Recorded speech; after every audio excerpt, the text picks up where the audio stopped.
Hola, comunidad de Aprende Gineco.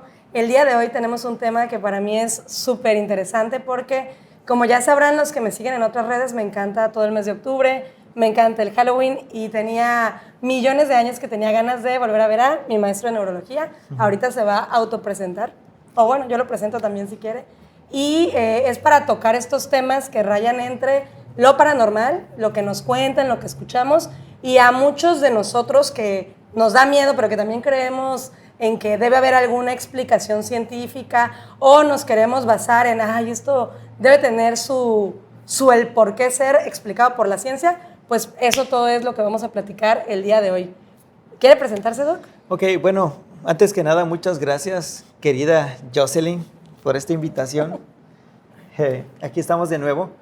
Mi nombre es Eric de la Cruz Estrada, soy neurólogo, soy médico internista y pues también en algún momento puse una presentación apasionado de las ciencias paranormales, ¿no? De hecho, sí hizo una para el HRAE, ¿no? Sí, pero bueno, hay mucho de charlatán en esas cosas, pero bueno, a veces hay verdades. Pero bueno, decir lo paranormal es decir quizá algo que la mayoría de la gente alcanza a medio comprender. Pero hay cosas paranormales y hay cosas que no tienen nada que ver con algo paranormal realmente. Justamente ese yo creo que es un punto de quiebra entre lo que son neurólogos, psiquiatras y creo que hasta los sacerdotes, ¿no?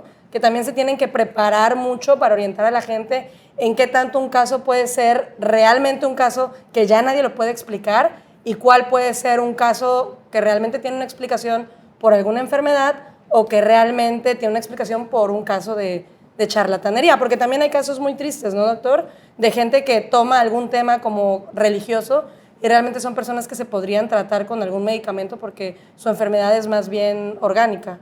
Claro, es correcto. Obviamente en el mundo de la ciencia, todo puede ser explicado por la ciencia hasta que no se demuestre lo contrario. Y cuando ocurre un fenómeno que lo vive una persona, que lo vive una comunidad, hay que investigarlo. Puede ser una enfermedad. No hay que ser escéptico tampoco. Es correcto. ¿No? Puede ser una enfermedad neurológica, puede ser un padecimiento psiquiátrico, puede ser alguna percepción alterada que no tenga nada que ver con una patología, puede ser la idiosincrasia del paciente, ¿no? Hay personas que por su religión, por el entorno familiar, por el entorno de la comunidad donde vive, ven normal hablar con Dios, hablar solos, hablar con los animales. Y eso no podemos decir que es un contexto patológico, porque pues al final del día, a veces si la persona vive o está sola durante muchas horas, ve su gatito y ¿qué onda? ¿Cómo te portaste hoy? ¿No? Y no podemos decir que es patológico, pero si la persona de plano cree que está hablando y que el gato le está contestando y tiene esa verdad así de captada en su mente, pues eso definitivamente es algo anormal. Pero como decíamos, a veces hay experiencias raras. Hay una clasificación grandísima, ¿no? Alucinaciones, espectros, fantasmas, poltergeist y otro montón de cosas. Pero bueno, en sí, como tú eres quien lleva la batuta. No, adelante. Aunque sí me pareció a mí, así como para iniciar, que lo podríamos clasificar en 4 cosas. A ver, igual la producción ahorita nos dice si se le ocurre otra, de como escenarios que son muy comunes, ¿no? El primero yo diría que es terrores nocturnos. Creo que terrores nocturnos es como algo que casi a quien le preguntes ha vivido alguno. De los más escuchados son pues el típico de la parálisis del sueño, que te dicen que se te subió el muerto. O sea, eso creo que es algo múltiplemente contado cada vez que se acercan fechas o que alguien quiere contar experiencias. Es como lo más común. No sé si en su experiencia sea el efecto más común que puede haber de algo que personas lo pueden percibir como algo paranormal o darle una explicación mística y que en realidad tenga una definición fisiológica. Lo he visto con frecuencia. De hecho, según la neurología, es una de las alteraciones, de alguna manera, del sueño más frecuentes. Yo en lo personal he tenido parálisis del sueño. ¿Qué sucede en la parálisis del sueño? Le llaman también, así como dice en parte, terrores nocturnos o lo coloquial, se me subió el muerto. ¿Qué sucede? La persona está durmiendo, o por lo menos lo que se percibe. De pronto la persona abre los ojos y se encuentra con un demonio, se encuentra con un espectro que ahora lo está haciendo de la mano, ahora lo tiene encima, ahora lo está llamando en la oscuridad de la habitación. Y la persona está despierta, pero no puede hablar, no puede moverse, está petrificada. Ese ser maligno lo tiene, digamos, como cuando decía el Chapulín Colorado, con la chicharra paralizadora, ¿no? Lo tiene paralizado. Y es una experiencia terrorífica porque la persona no es dueña de su cuerpo y estás viviendo todo ese, pues, ese drama. ¿Cuál es la explicación? Miren, en neurología tenemos algo que se llama sistema reticular activador ascendente. Se encuentra en una parte del sistema nervioso que se llama tallo. En ese tallo están todos los circuitos que tienen que ver con el despertar. Gracias a ellos estamos despiertos, podemos tener atención. En ese sistema se comandan cosas como la percepción sonora, la percepción táctil, el movimiento, porque por ahí pasan múltiples núcleos que tienen que ver con la sensibilidad y las respuestas que el organismo tiene a diferentes estímulos táctiles, sonoros, dolorosos, etc. Pero tenemos la corteza cerebral. En la corteza cerebral, o más bien dicho, en el cerebro y su corteza, tenemos todos los aspectos de las funciones mentales: el oír, el comprender, el sonreír, el hablar. Ahí tenemos las ideas, los pensamientos, los sentimientos y todo lo que tenemos como seres humanos: miedo, envidia, placer, memoria, inteligencia. Y sucede algo, normalmente cuando nos vamos a dormir, digámoslo de esta manera, la corteza se va durmiendo y luego el tallo se va apagando, pero el tallo mantiene algunas funciones activas, como cuando apagamos la televisión y queda en stand-by. No se apaga del todo, porque en tal caso moriríamos. Pero en teoría, cuando te vas a dormir después de una actividad intelectual importante, tienes exámenes y estuviste estudiando, te interesó algún tema y estuviste hasta tarde, pero ya tienes que levantarte temprano, entonces, ¿qué haces? Te vas a dormir sin tener sueño. Entonces, es posible que te quedes dormido, pero la corteza no se apaga del todo. Entonces, la corteza se apaga intermediamente, el tallo se apaga y queda en stand-by, pero la corteza queda encendida. Y en ese entonces es que la persona puede percibir. Lo que normalmente oyes cuando estás dormido, pues son sonidos que no te despiertas a menos que sea un sonido de una alarma o algo. Pero en este caso, como hay parte de la corteza encendida, puedes que escuche la voz. Pero como tu cerebro está parcialmente dormido, a lo mejor escuchaste el sonido del aire acondicionado. Y entonces escuchas que es un monstruo que está rugiendo, ¿no? A lo mejor el ventilador está soplando porque hay calor y una de las camisas que dejaste en un perchero se empieza a mover por el viento. Pero tú percibes que es un ser maligno que está volando hacia ti. O sea, la conciencia se encuentra alterada, hay distorsión de lo que normalmente uno ve porque la conciencia no está al 100. Y entonces se mezcla la fantasía con lo que los órganos de los sentidos logran captar, un sonido, una visión. Porque uno sí es capaz de abrir los ojos ligeramente y ves el entorno. Es más, cuando yo he tenido parálisis del sueño, yo quiero gritar: despiértenme, despiértenme. Pero si hay alguien, lo más que uno hace es no sale voz, no sale palabra, pues porque el sistema no está despierto.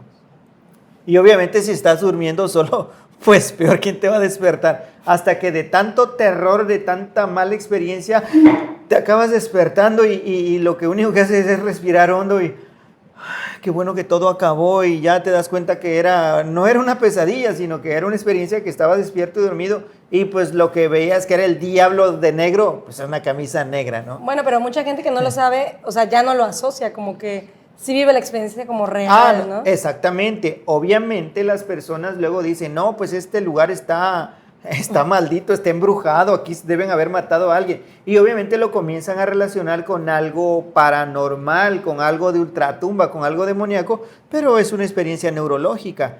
Así que si a los que me están escuchando, si alguna vez han sentido que de pronto les rascan la mano, una vez yo estaba soñando que igual, no soñando, sino una de estos, donde era un ser maligno que me estaba metiendo un cuchillo y yo dije, no puedo hacer nada. Y ya luego después lo mismo despierto y era un peine que me estaba... porque te digo, o sea, sí, las cosas que el organismo siente, el cerebro las traduce, pero adulteradas.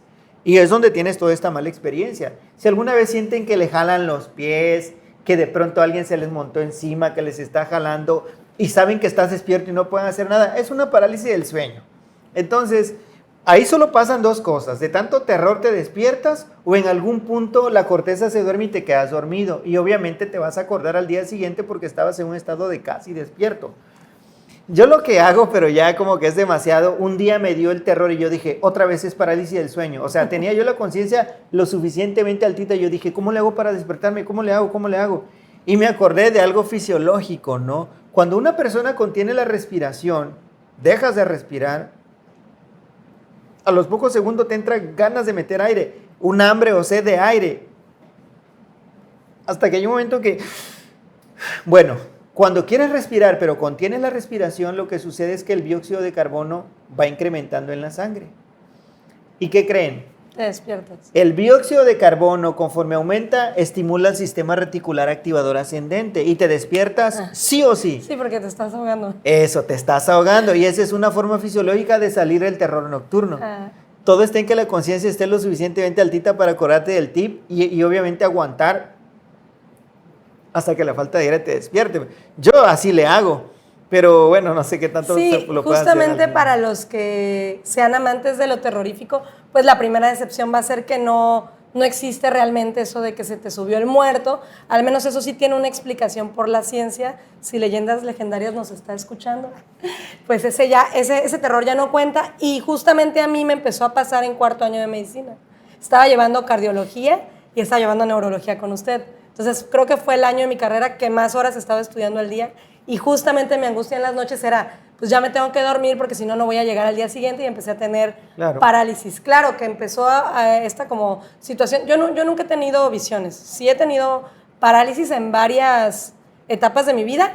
La segunda vez fue en un lugar que sí habían cosas como raras que no encontramos explicación. Es que yo hice mi servicio social en una comunidad de un lugar que se llama Selchacam en Campeche. Y ahí, aparte de que tienen tradiciones muy raras de que los chaneques, bueno, no son chaneques, ahí son aluches, y de que sacan los huesitos para limpiarlos en estas fechas, no sé si se acuerdan. Lo he escuchado. Es en ese lugar. Además, en ese centro de salud se había suicidado una residente. Entonces, sí había como mucha cuestión así, y yo empecé a tener parálisis del sueño. Claro, yo lo asocié porque hacíamos guardias AB. O sea, un día sí, para los que no sepan qué son guardias AB, es un día sí, un día no, un día sí, un día no. El viernes descansas hasta el lunes y la siguiente semana te quedas desde el viernes y sales el lunes. Se me hace que eso también te puede alterar quizá porque fue como coincidencia, pero también fue una época como de muchas anécdotas de que entre nosotros oíamos cosas, parálisis del sueño, pesadillas, que según nos tocaban la puerta, muchas cosas, que es como que sí está raro. Pero bueno, la primera vez fue en medicina y justamente como el miedo me duró unos 2 días y al tercer día, ¿qué creen? Me tocó la clase con el doctor. Ya dije, o sea, tiene explicación. Sí te da una sensación como de calma cuando te despiertas. No te puedes mover y tú dices, no, es algo porque estudié mucho, porque traigo ahorita un estilo de vida medio raro. Y a mí lo que me pasa es que me vuelvo a dormir. Pero curiosamente, pues ha sido etapas donde ha habido como mucho estrés. Sí puede ser, entonces. Claro, por supuesto. Ahora bien, aprovechando lo que mencionaste en la comunidad donde estabas, lo que yo les mencionaba, la idiosincrasia local, creer en fantasmas, en duendes, en aluches, en brujas, ya es como una predisposición a encontrarte con algo. Si además de eso está sugestionado, las posibilidades de tener una experiencia paranormal se incrementan. Bueno, igual si al final queda un poquito de tiempo ampliamos en esa, porque esa fue como una experiencia comunitaria, como que a todos nos empezaron a pasar cositas raras. En el momento nadie lo asoció tanto como con algo paranormal, pero cuando terminamos los 6 meses, pues nos contamos y casualmente todos estábamos viviendo cosas y como que ya, ¿no? O sea, nos quedamos como qué raro, muchas no tenían explicación, pero bueno, eso es como una historia, si da tiempo, en otro video la contaremos, claro, del servicio del terror en Selchacam. Pero bueno, aparte de parálisis nocturnas en cuanto a los terrores, Yo también he escuchado mucho esto de que muchas personas en el mundo han tenido la misma pesadilla y no se explican por qué todos ven la misma cosa. O sea, hay algo que se llama, creo que el hombre oscuro, la sombra, algo así, que es como un hombre en una esquina que lo definen todo como una sombra y algunas veces hay gente que lo define con un sombrero. Y les viene como a la idea el decir, bueno, pero ¿por qué todos entrarán a la misma área del cerebro donde ven las mismas cosas? Aquí hay algo importante, quizá me voy a salir del tema, pero en realidad es que no. Fíjense que hay algo que se llama premonición, sueños premonitorios. En los sueños premonitorios es que hay personas que tienen la capacidad de soñar algo y lo que soñaron ocurre. Sin embargo, ya hay un estudio, bueno, desde hace años, un estudio a ese respecto. Yo me acuerdo que una vez soñé que me subía a un autobús y que yo veía a un señor que tenía una camisa negra y que tenía sombrero y que estaba justo en la parte en media de atrás del autobús, ¿no? ¿Y cuál fue mi sorpresa? Que me subo normal y llego y justo veo al fondo al señor con la camisa negra y con el sombrero y, o sea, yo realmente me quedé impresionado, asustado. Dije, bueno, esto es lo que yo soñé anoche, ¿no? ¿Pero son dos déjà vus? La diferencia es que un déjà vu, tú tienes la idea de que algo que estás viviendo ya lo habías vivido. En ese caso, de hecho, no. Yo me acordaba del sueño en la mañana y en lo que me vestí me acordé del sueño hasta que ocurrió. Yo dije, bueno, ¿esto qué es, no? Pero aquí hay algo importante. Esto decía Carl Sagan, que hay una situación que es un sesgo de selección. Si yo sueño que me encuentro con una mujerona de 1,80 y 90, 60, 90 y no la encuentro, eso yo no se lo voy a platicar a nadie. Si yo sueño que me gané el premio mayor, 100 millones de pesos, y no me lo gano, lo más seguro es que ese sueño no lo voy a contar. Pero si yo sueño algo y ocurre, lo voy a contar. Entonces, ahí ya hay un sesgo. Soñé 100 cosas que no pasaron y una sola que pasó. Entonces tengo capacidad de adivino. No, si nos vamos a la estadística veremos que pues eso fue por el azar. Ahora bien, una vez yo tuve una paciente que decía, doctor, es que yo tengo capacidad de adivinar el futuro con los sueños. A ver, ¿cómo así? Y lo que sucede es lo siguiente, ella había soñado que un familiar había enfermado y que había muerto en un hospital, pero el hospital tenía un color celeste suave. Y entonces, ¿y qué pasó? Pues a la semana se murió mi tío, que yo no había sabido nada de él. Pero cuando empieza el interrogatorio, sale que el tío era diabético, hipertenso, obeso, mal controlado, ya tenía pie diabético, se comunicaba con ellos una vez al mes, era derechohabiente a Pemex. Y además de eso, fumaba, tomaba, o sea, era indisciplinado, ¿no? Entonces, soñó algo que ella ya sabía. Sabía que tenía un tío que estaba gordo, que estaba enfermo, que vivía no haciéndole caso al doctor. Y pues todos los hospitales por naturaleza tienen colores pastel, colores suaves. O sea, una vez que tú te pones a encuadrar todo, pues sí, o sea, no es algo que adivinaste, es algo que cualquiera pudo haber deducido. O que tal vez no lo querías aceptar. Y al final del día, el cerebro te procesa y te condensa todas las experiencias, a veces en un sueño, y es ahí donde tú obtienes un resultado de algo que soñaste, pero es una mera deducción. El cerebro trabaja todavía mientras estás dormido. No sé si te ha pasado, seguramente a ustedes, los que me están viendo, que se acuestan con un problema, un detalle, un acertijo, y se levantan, ya sé cómo le voy a hacer. Uy, pero si no se me había ocurrido. O sea, el cerebro estuvo trabajando en eso. Yo un caso, me acuerdo que una vez un compañero, había un rompecabezas de esos que son de alambre, y me preguntó como 10, esto te va a costar, y lo resolví, pero hubo uno que me tardé como 10 horas, y ya se me llegó la hora de dormir y no lo pude. Yo dije, no, este es imposible. Bueno, yo me pongo a dormir y en el sueño empiezo a ver alambritos, y yo dije, ay, por fin me dormí. En el sueño, yo soñaba que le hacía tas, y lo logré. Me despierto en ese momento y hice lo que yo había visto en el sueño y lo resolví. Pero eso también es un hecho, estás durmiendo, pero el cerebro sigue trabajando. No, Entonces, mi cerebro no me ayuda en nada. entonces no es como que, Nunca no es he como resuelto que el nada. cerebro adivine o los sueños adivinen, sino pues el cerebro sigue calculando, es una máquina maravillosa. Ha de depender de qué cerebro, Doc. El mío nomás chambea de día y eso ahí como que a la mitad. Ah, cómo no, te aseguro que sí. Doc, y la última con sueños, que yo creo que igual es súper común. A ver. Soñar con un ser querido que ya no está. ¿Usted cree que sí puede haber algo que no conocemos?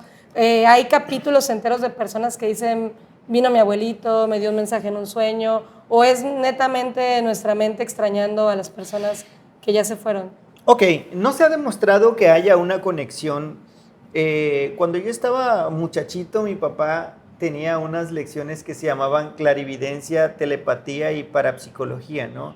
Y estaba el hablar con los muertos, el leer el futuro por las manos, quiromancia, oniromancia, rhabdestesia, hialoscopía, clarividencia, telepatía, telequinesis. Pero pues no se ha demostrado que nada de eso sea útil. Lo que sucede es que, mire, finalmente en el cerebro, en el lóbulo temporal, tenemos la melancolía, tenemos la tristeza, tenemos la añoranza. En otras estructuras del cerebro tenemos el recuerdo, tenemos la memoria. Y obviamente en algún punto tenemos neurotransmisores que pueden facilitar un estado. Por ejemplo, ¿quién no ha visto por ahí que es malo combinar alcohol con un WhatsApp? ¿Por qué? Porque empiezan a aflorar melancolías, tristezas y empiezas a mandar mensajes, no sé, a tu ex y eso, y a veces cosas peligrosas, ¿no? Pero es que el alcohol te facilita ciertos aspectos. El dormir te facilita ciertos aspectos. Digamos que la conciencia racional está un poco disminuida y a veces el sueño le da rienda suelta a cosas que fantaseamos, cosas que quisimos, cosas que nos ilusionan, ¿no? Por ejemplo, los que están aquí también, ¿alguna vez han soñado con alguna persona, hombre o mujer, que fue su novia, es su ex, nunca tuvieron nada y de pronto sueñas que sí terminaste estando, no sé, en una vida con aquella persona? Uno se levanta, se despierta con melancolía, con tristeza, a lo mejor a veces con ilusión y a lo mejor lo puedo retomar, pero pues es que el cerebro es bien traicionero. Pero yo creo que es más de eso, pero que haya demostrado en sí algo, que pueda haber una fuente de alimentación invisible para el cerebro, un puente de comunicación entre los muertos y los vivos. O sea, definitivamente no, sino es simplemente el cerebro que tiene eso, pero es que eso es lo que nos hace seres humanos, o sea, los sentimientos, las emociones. Pero también los animales tienen esa situación, entonces no es como algo privativo de nosotros. Pero al final de cuentas es una creación del cerebro. A veces la añoranza y la tristeza nos lleva a creer cosas que ya no están. Y al final de cuentas lo revivimos, pero pues sabemos que fue un sueño. Y como decía Calderón de la Barca, los sueños son sueños. Pero son bueno, nos solamente ayuda sueños, a gestionar a veces nuestras emociones y sanar, ¿no? También Es el correcto. poder de la mente. Es correcto. Esos sueños a veces nos hacen que nos despidamos de un ser querido del que no nos pudimos despedir. Entonces tenemos una redención, nos redimimos, o eso que no pudimos hacer en vida, el cerebro nos prestó en un sueño esa experiencia y ya nos quitamos esa espina de encima. O sea, tiene una interpretación, una explicación psicológica. Al final de cuentas es un dolor. No es un dolor físico, pero es un dolor perder un ser querido. Y a veces en el fondo tenemos culpa. Es que yo debí haber hecho más, es que yo pude haber hecho más, ¿no? Y parte de la culpa persistente es manifestación de una depresión. Si perdiste un ser querido, cuanto y más. Y a veces el mismo cerebro busca una manera, un mecanismo De dar cierre. de salir de eso. Obviamente cuando no, pues vas con el terapeuta, vas con el psicólogo, vas con el psiquiatra que te dé medicamento, pero pues a veces hay mecanismos propios que el cerebro tiene para encontrar la cura a esas cosas. Oiga, Héctor, y el tema de los déjà vus, porque le voy a comentar algo. Yo soy igual muy fanática de estos libros de Las vidas pasadas, de Brian Weiss, y hay mucha gente que piensa que los déjà vus pueden ser como recuerdos de un subconsciente de otra vida. ¿Cuál es su opinión y explicación científica? Ok, muy bien. Déjà vu es un término francés que significa ya visto. Sin embargo, también hay otros términos. Hay otro que se llama jamais vu, que es jamás visto, déjà vu, déjà entendu. Hay por ahí 2, 3 variantes más. Ok, el déjà vu. Todos hemos tenido esa sensación de que de pronto vas en un lugar y dices, yo ya esto lo viví. Es más, ahorita va a pasar una persona y va pasando. Es más, va a pasar esto. O sea, adivinas todo ese pequeño momento y te queda el convencimiento que ya lo habías vivido.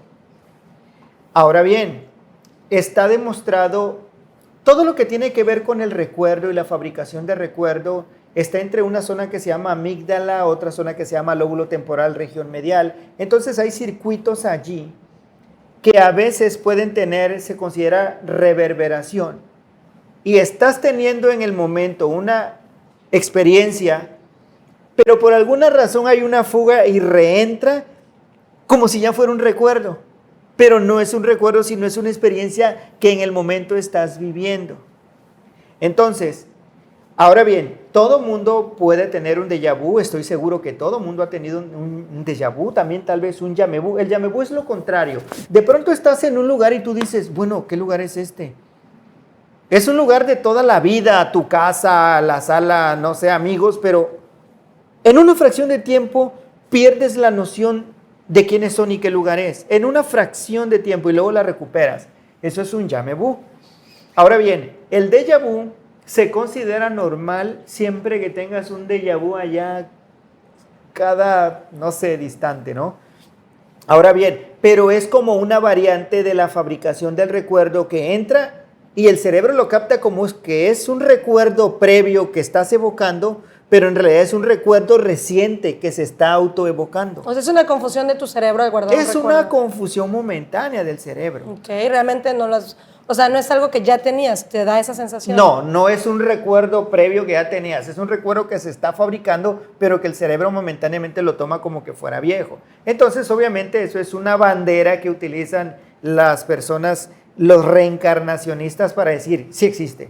Pero no, tampoco está demostrado. Ahora bien, hay una variedad de epilepsia en el lóbulo temporal en donde la persona recurrentemente está teniendo déjà vus.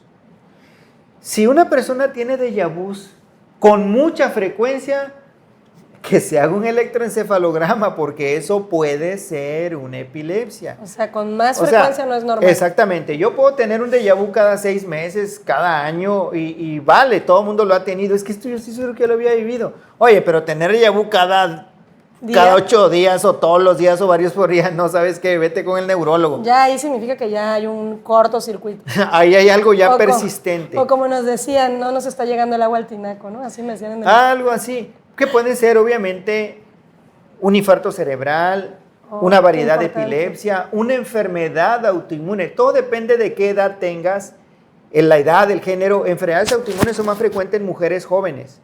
Enfermedades degenerativas en personas que tienen factores de riesgo, diabetes, hipertensión, obesidad, mayores de 60 años como infartos.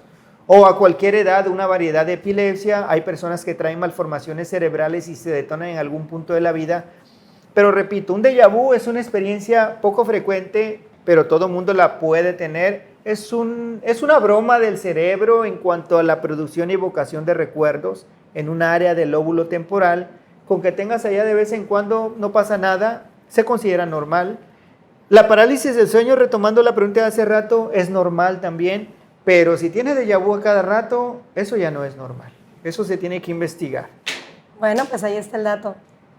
Y en su práctica médica, pues ve muchísimas cuestiones relacionadas con, digamos, estímulos sensoriales, parasomnias, todas estas cuestiones que se pueden mezclar con lo paranormal. ¿Ha habido algún caso que realmente diga, bueno, en este sí, no lo sé, no lo pude explicar, me queda la duda, me rindo ante lo desconocido? Porque también sabemos que la ciencia, pues, como dicen por ahí, que la ausencia de hechos... La ausencia de evidencia no es evidencia de ausencia. Ajá.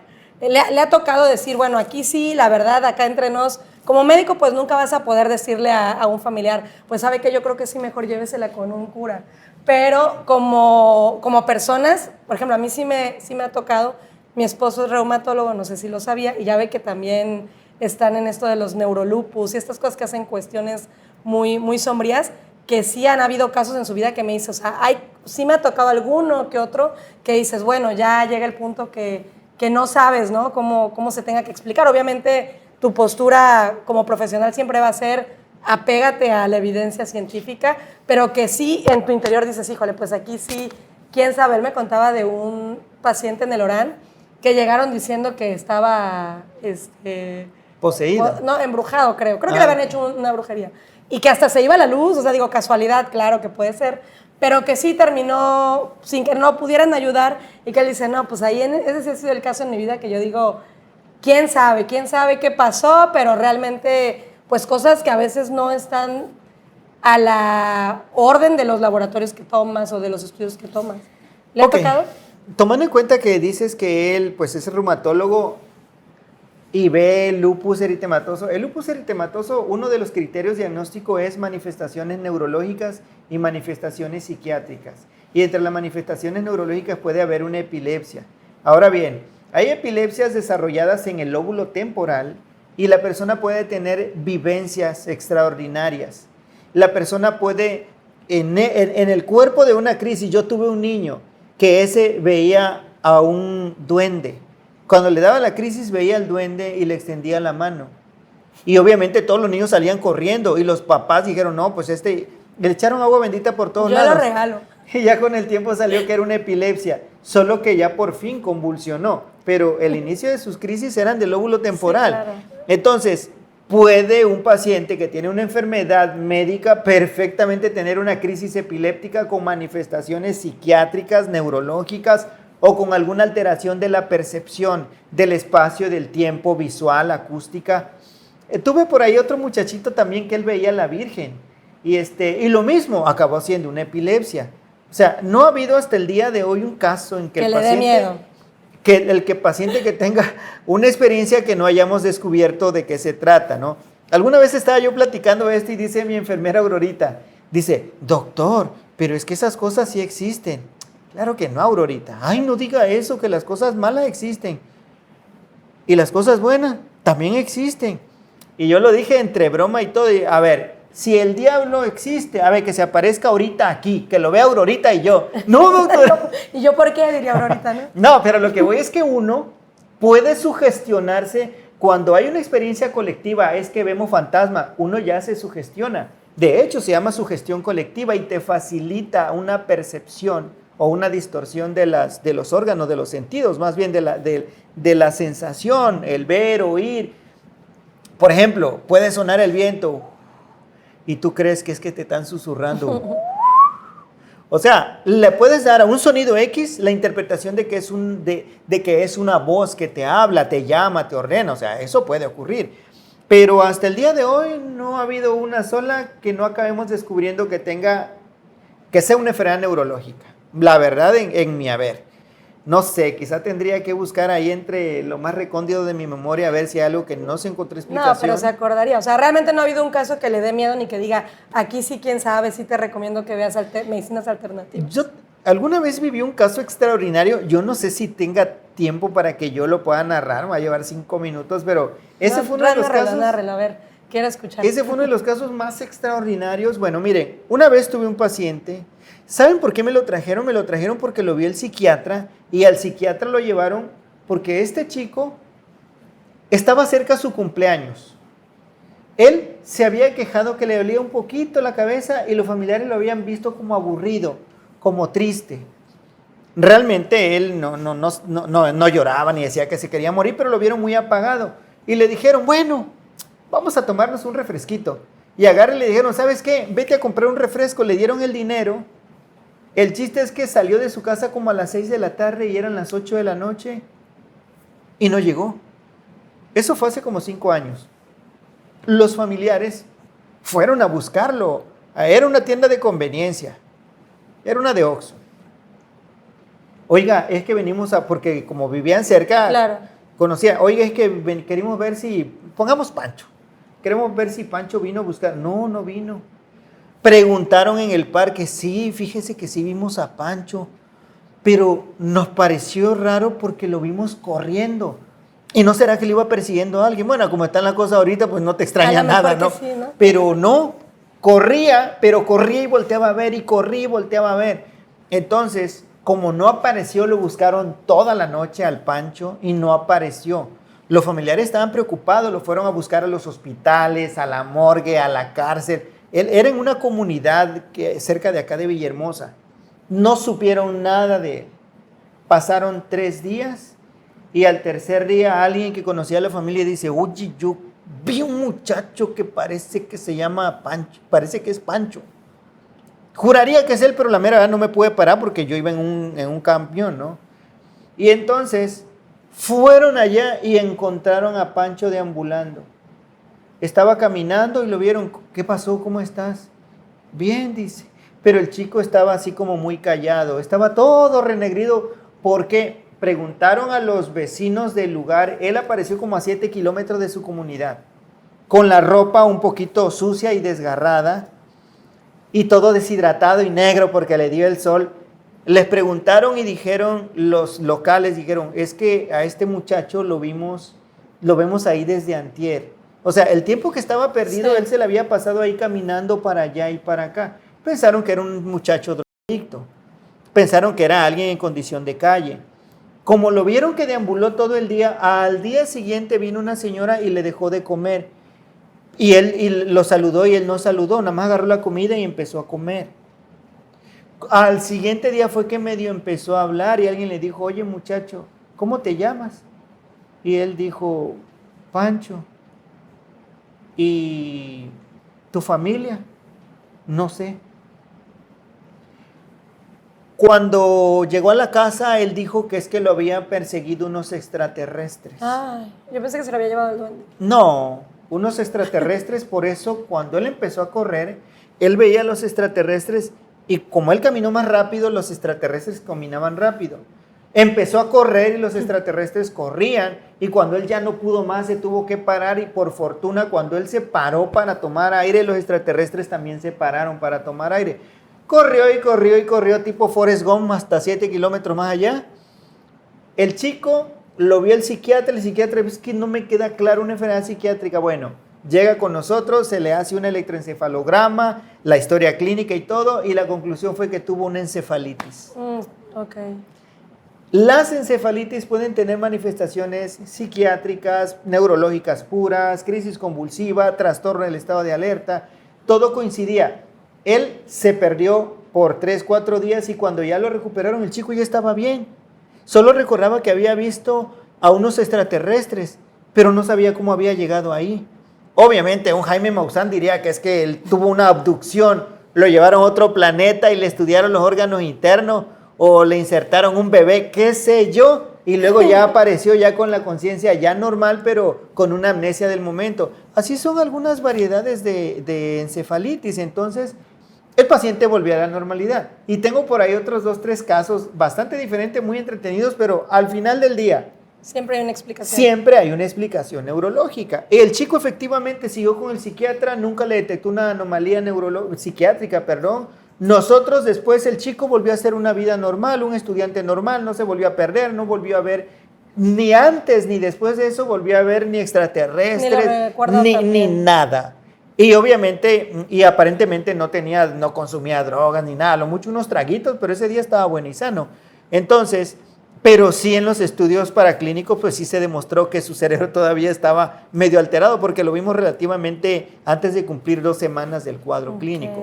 Pero siempre le encontramos una explicación, esa es la realidad. Sí hay 2, 3 casos por allá en Yucatán de niños que se los lleva el duende y que aparecen a los 2, 3 días y pues allá se hacen muy famosos, pero pues nunca se sabe también si es ahora a bien, propósito. Con electroencefalograma en la mano. Es lo malo, ¿no? Que no se investiga, pero a eso vamos con la conclusión de este tema, ¿no? Que realmente, a pesar de lo entretenido que puede ser pues, estas anécdotas, y por mucha risa que nos dé que Pancho se pierda, realmente es que también las personas se ponen en un riesgo en esas situaciones. Sí. Y un poquito el peligro de aferrarnos a lo paranormal, pues estoy viendo que en estas historias es que si no buscamos atención médica, pues el Pancho quizá vuelve a perderse y no hay una solución, ¿no? Digo, en el caso de él no se volvió a presentar, pero por ejemplo en las crisis convulsivas, que es repetitorio, pues son personas que pueden incluso llegar a ponerse en graves peligros si no acceden a un tratamiento. Entonces la conclusión acá sería que siempre sean valorados por neuro y psiquiatría cuando se trate de ese caso, antes de empezar a tomar, pues, opciones alternativas, ¿no? Que a veces se usa. Sí, de hecho, aprovechando esto justamente, cuando el paciente o el que me está viendo haya tenido una experiencia paranormal inusual, definitivamente tiene que ir con un neurólogo. Con un neurólogo porque ahí puede estar la explicación. Y si no está en manos del neurólogo, está en manos del psiquiatra. Pero ahí tiene que estar la explicación. Hay muchas cosas que no sospechamos, pero el electroencefalograma, la resonancia magnética, la punción lumbar nos puede dar luz. Y al final de cuentas, en nuestro cerebro están las emociones, sentimientos, pensamientos, recuerdos, y cualquier actividad normal puede adulterarlos y puede traernos realidades que no se corresponden con la realidad. Entonces, definitivamente, cualquier cosa que no vaya, un neurólogo clínico, porque ahí puede estar la explicación y la solución. Bueno, chicos, pues ahí está la recomendación para quitarnos el miedo después de escuchar historias de terror. Pues chequen por ahí estas historias del doctor, y si en algún momento se ven en estos casos que llegan a ser pues un conflicto, obviamente, para la familia, para los que los escuchamos, pues es súper interesante, pero para el que lo está viviendo y está buscando realmente cómo poder salir de estos cuadros, pues ahí está, ¿no? El especialista que deben ver es un neurólogo, un psiquiatra, antes de empezar a tomar vías alternas. Pues un gusto haberlo tenido acá, doctor. No, gracias, con lo que quiera despedirse. ¿Dónde lo podemos encontrar? Pues yo doy mi consulta privada se llama Clínica Maya Siglo XXI, en Villahermosa, Tabasco. Estoy como neurólogo clínico en el Hospital Juan Graham en las tardes. Y estoy en las redes sociales ahí para entretener, ¿no? Tengo un canal que se llama Comprendiendo la Neurología y hablo muchos aspectos que son importantes a veces para quien quiere, para quien es médico, incluso para quien no es. Hay muchas cosas que pueden ser de interés. Y pues bueno, nada, agradecerte que me hayas invitado. Yo creo que hay bastante más tela de dónde cortar. Sí, hay muchísimo tema. De hecho, pues si este capítulo les gusta, escríbanoslos por ahí para organizar otros. Aprovecho yo para dar las gracias al doctor por estar aquí con nosotros compartiendo su conocimiento, y también como amigo, porque realmente el doctor ha sido uno de los profesores que nos dio clases en la facultad, y yo toda la vida se dará cuenta que en sus redes soy su fan número, a lo mejor 2 o 3, porque luego no entro, pero siempre súper agradecida, porque la verdad es que es una persona con muchísimo conocimiento, y todo lo que tiene que decir es súper interesante, incluido estos temas de la neurología con la cultura grecia. ¿Se acuerda que nos hablaba mucho de eso? Temas de enfermedades neurológicas, temas de crisis convulsivas, cefaleas, todo eso lo pueden encontrar en su canal. Y pues nada, agradecerles haber compartido con nosotros este tiempo. Seguimos contactados por medio de este canal de YouTube. Hasta la próxima. Hasta luego, muchas gracias.